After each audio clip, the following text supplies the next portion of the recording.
This is Dr. August Konkel in his teaching on the book of Proverbs. This is session number 17, Instructions for a Civilized Life. Proverbs chapter 27, verse 23 through chapter 29, verse 27.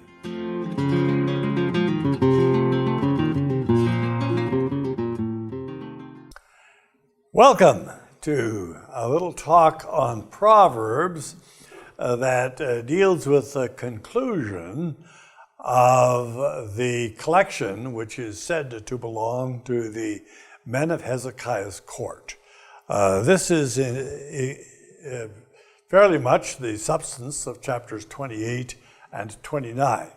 There's a whole variety of topics that are discussed within these two chapters, but they all seem to focus around the way in which we need good government for a good society. But I'm going to introduce chapters 28 and 29 with the last section of chapter 27, which is rather unique in Proverbs. There's nothing else quite like it, and no one ever quite knows where to place it. But verses 23 to 27 of the book of Proverbs, I think, may well be intended as an introduction to this whole section about a good society and a civilized life. Essentially, what these verses tell us is that God has given to us the provision that we need so that we can have the necessities of life satisfied. And these verses tell us also that these things come from God. We should make no mistake about it. Now, they seem to come in very ordinary ways and very ordinary things. And they might not seem significant, and yet they are the most significant of all. Tend your flocks well. Now, what does that pertain to? Well, it pertains to the two essential things that we need for life, food and clothes. Both are provided by the sheep. As Paul says, having food and clothes, be content.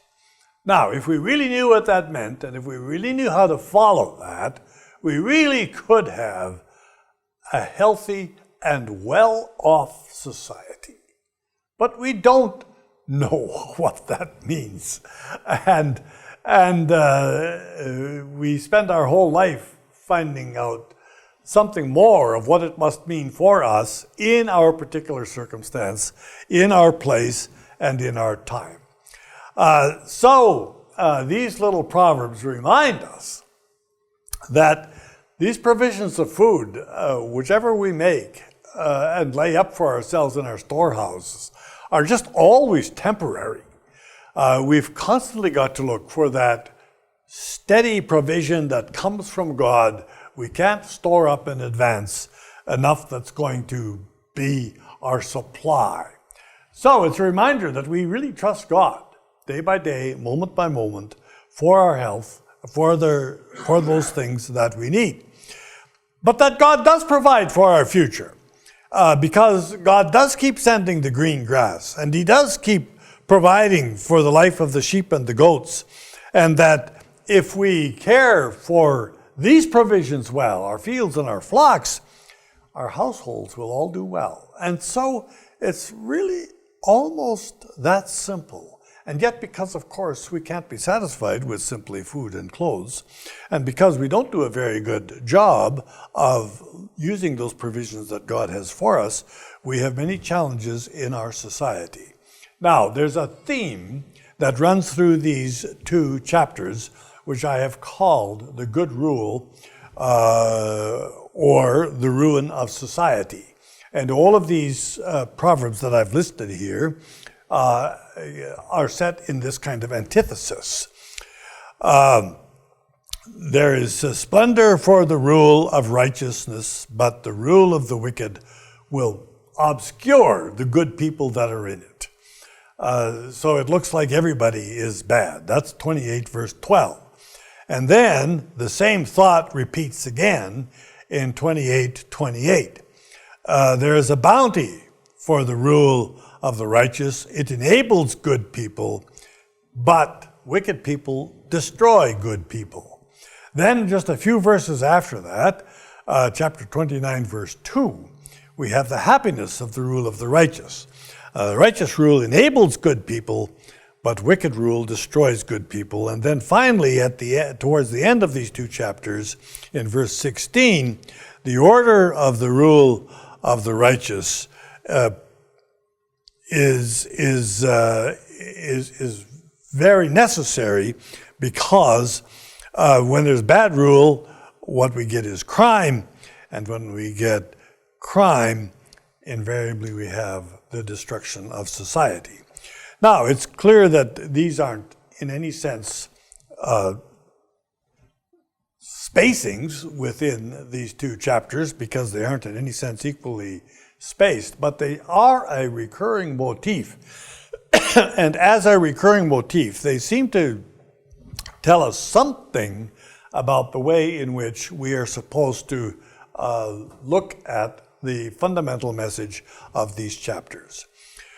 So these chapters begin with what we have emphasized several times in these talks here on Proverbs, the values of the Torah, which means those things that are important according to divine revelation, those things that are important according to God's teaching.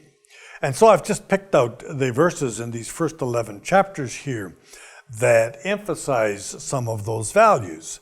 They give you security. They enable you to contend for the right. They give you an understanding of justice. Big question. What is just?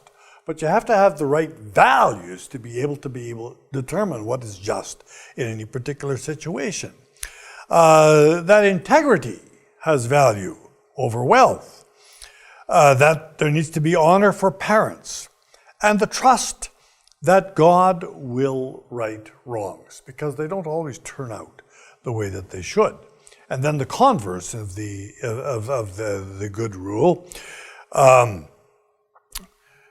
Sometimes poor people abuse other poor people. What a tragic situation. I remember a missionary to Chad talking about one of the most heartbreaking things that he saw was that the poor people of Chad would cheat on each other and would hurt each other in seeking to help themselves. Where the prayer for those who are unfaithful is denied, when we become trapped in the schemes laid for others, the self-deception of riches, that we think there is a security in riches. Now, one of the greatest traps in life is greed. Somehow or another, it's very hard to recognize that. I'd like to always think that I'm satisfied with what I have. And yet what I always find out about myself is it would be just a little bit better if I had a little bit more. And I think that is something that it's hard for us to get away from. And the other thing is that if I lose something I already have, even though I can get along fairly well without it, I just feel like some terrible injustice has happened to me. So we need to be careful about this trap of greed. And the Proverbs here start off with telling us about the blessedness of mercy. This theme has come up before, but all of us are wrong sometimes. And what we need to have is the opportunity for mercy to be shown and forgiveness to take place. Greed has its own punishment. Taking life for profit leads to a flight to the pit. The pretension of doing right leads to the pit.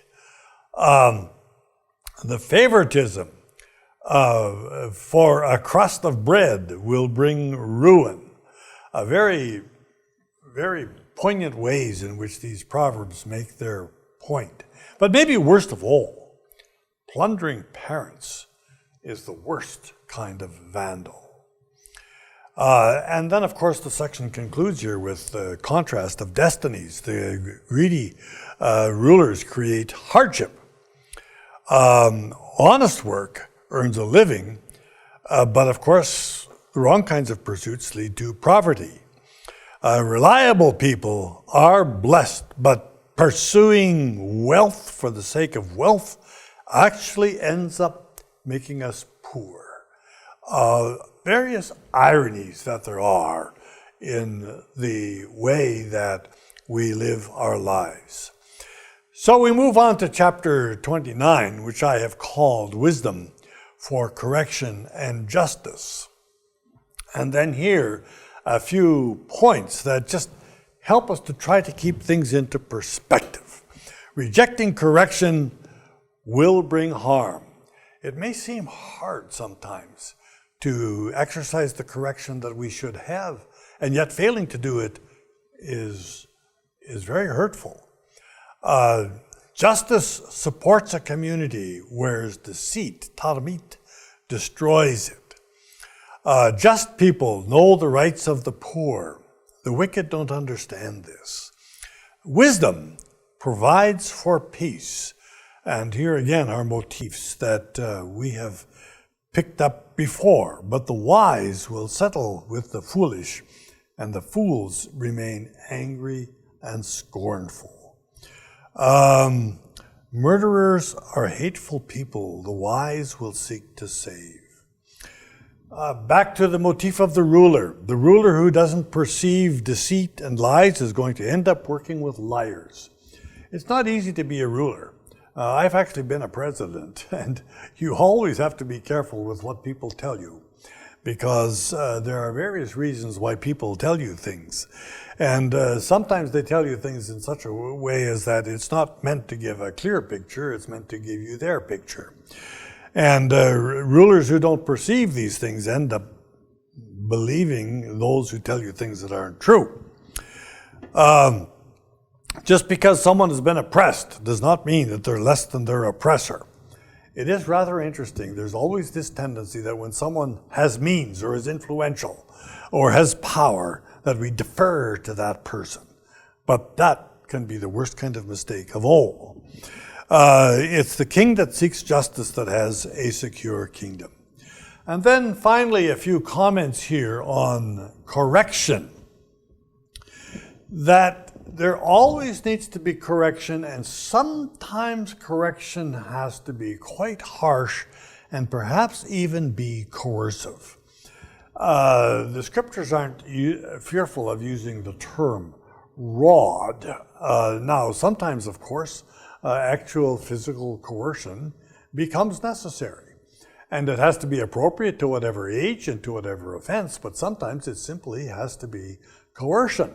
And if that coercion isn't done soon enough, then we end up with the coercion of the state, which means that you're forcibly put into prison or something else.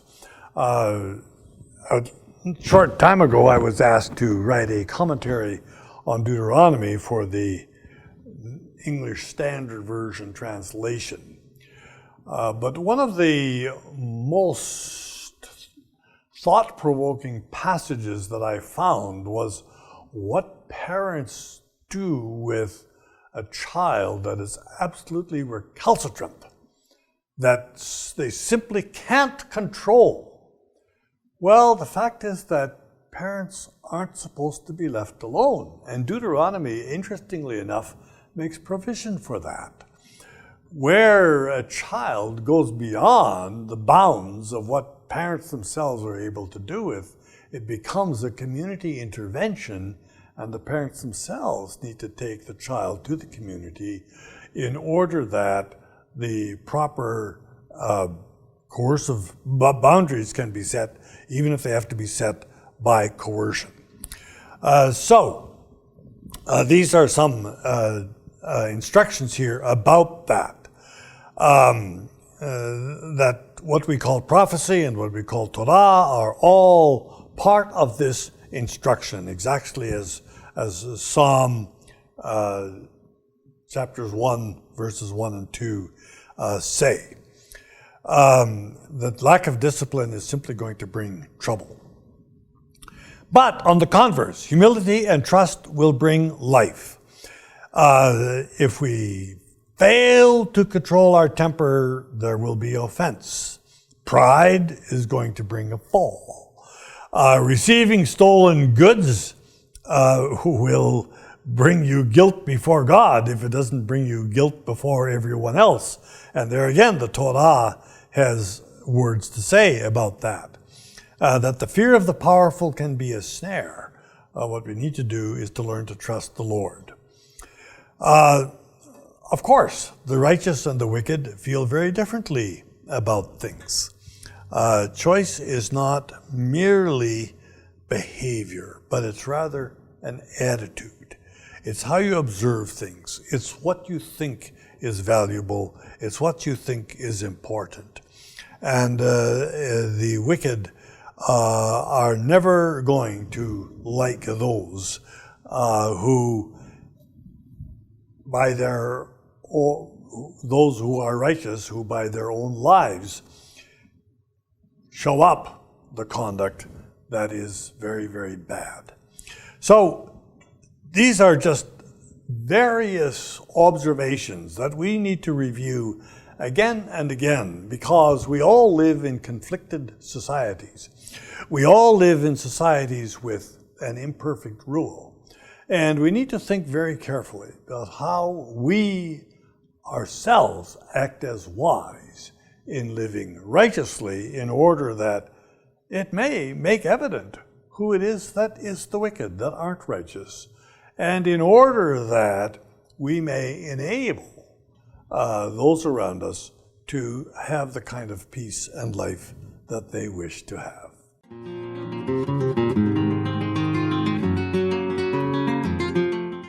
This is Dr. August Konkel in his teaching on the book of Proverbs. This is session number 17, Instructions for a Civilized Life. Proverbs chapter 27, verse 23 through chapter 29, verse 27.